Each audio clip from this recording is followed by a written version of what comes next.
This is my take on the story of the woman who touched the hem of Jesus' garment and was healed. It's recorded in Luke chapter 8, verses 43 to 48. My name is Beth, which is short for Elizabeth, and I'm 26 years old. When I was 12 years old, which was the same age as Jairus' daughter, I was engaged to be married. She would be engaged too, but she's been too sick. She's been getting worse recently, and everyone thinks she's going to die. Anyway, I was not sick then. Indeed, I was a very healthy girl, quite pretty by all accounts. My parents had chosen carefully a nice young man, Daniel, a few years older than I was. He was kind and friendly and gentle, and from a good family, and I thought he would make a fine husband, and that we would grow to love one another, and so we did. By the time I was 14, we were married, and by the time I was 15, I was 6 months pregnant. We were very happy.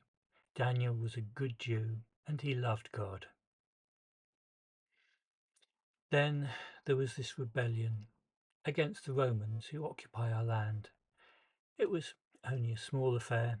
A few zealots got together and managed to attack and kill a Roman soldier on his way home from a drunken visit to a lady of dubious repute. Unfortunately, this soldier turned out to be a centurion. The Romans simply rounded up 10 of the nearest Jewish men and crucified them. And my Daniel happened to be one of them. Watching a crucifixion is a bad affair. And worse if you know the men being crucified, and worse still if you're 6 months pregnant.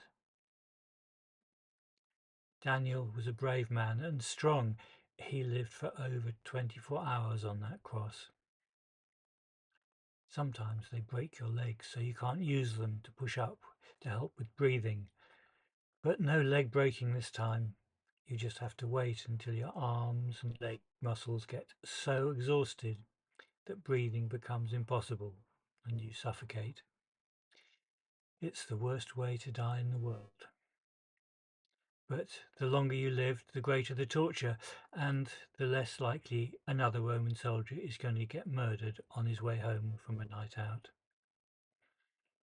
I lost my husband that day, and I lost my baby that night. I hate the Romans. That was 12 years ago, about the time Jairus' daughter was being born, and I have been bleeding ever since.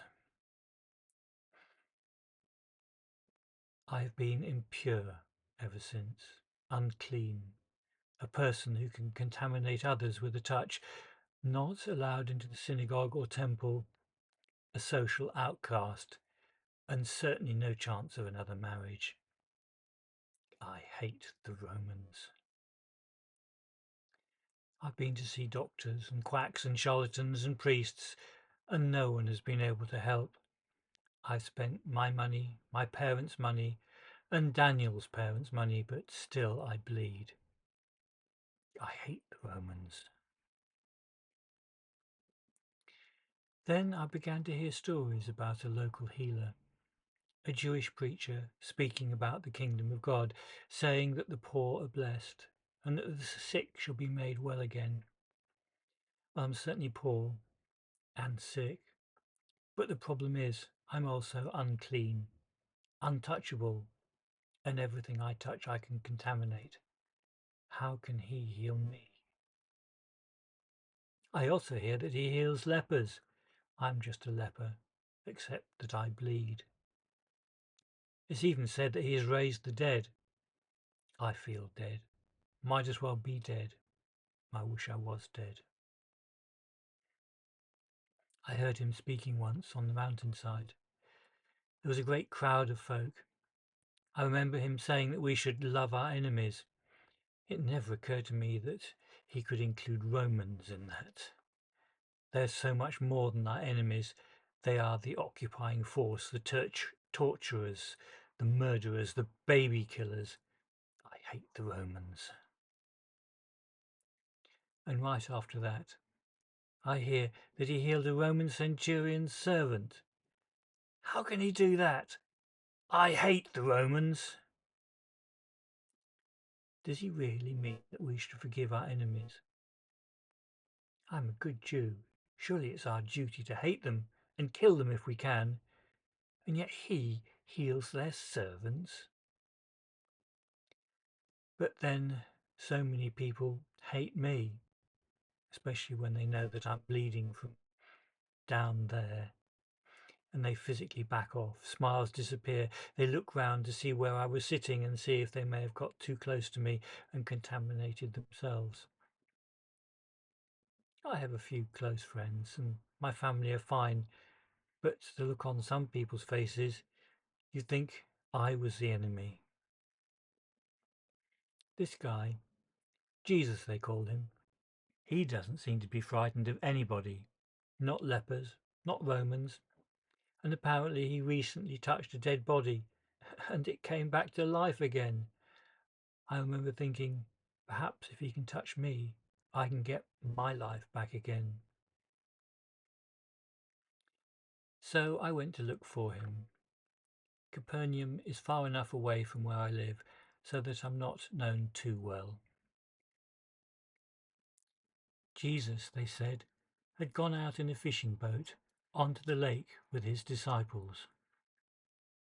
There was a huge crowd gathering, waiting for his return, and I hung around the edge, avoiding people.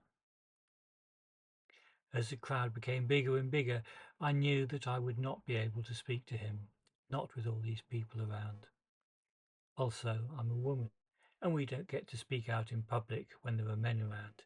It's part of our culture.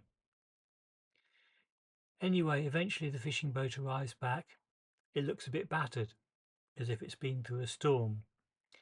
And some of the guys with Jesus look a bit distracted, as if they've seen something they're trying to make sense of. As Jesus gets out of the boat, the crowd is on him, pushing and shoving and trying to talk to him and asking him things. No way am I going to get close enough to ask him to heal me. But maybe if I can just touch him, that will be enough.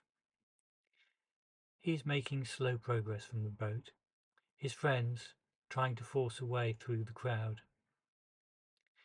Then Jairus turns up and pushes his way frantically through the crowd to Jesus, falling on his feet at Jesus' feet.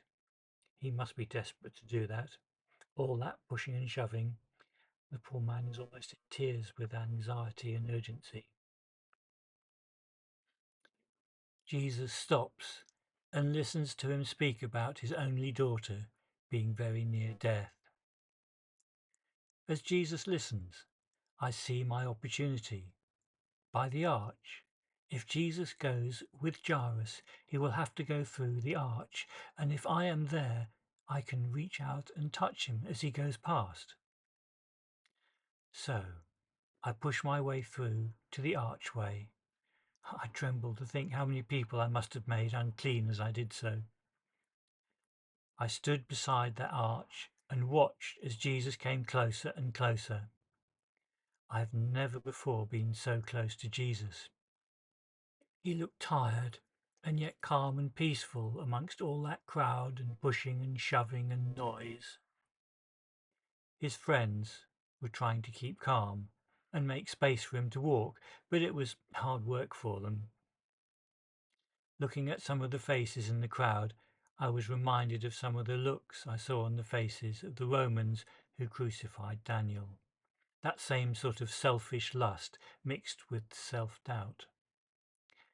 I expect you can see it in all shoving crowds, yet when I looked at Jesus, all I could see was compassion and forgiveness. You could crucify this man, I thought, and he would still forgive you. And even before I touched him, I felt something twist inside me, and suddenly I found my hatred for the Romans beginning to melt away as I looked at this man, Jesus. Then he was passing, and I was reaching out my hand and pushing and making a whole new bunch of people unclean as I elbowed them out of the way. I was almost too late, but with the tip of my finger I just managed to touch the edge of his clothes, and there was fire up my arm and into my belly, and the world stood still, and the bleeding stopped. How did I know it had stopped? Well, when you've been bleeding for 12 years, you just know when it stops, take my word for it. And Jesus stopped. Who touched me? He asks. Don't stop, please, I beg in my heart. Don't stop, please, Jairus is saying, fearing for his daughter's life. Jesus' friends are incredulous that he can be fussed about someone touching him. In such a crush, there must be at least 6 different people pushing up against him at any one time.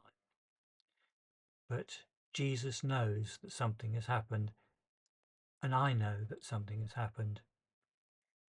He's looking round. I'm hiding, and everyone is waiting, and things go quiet.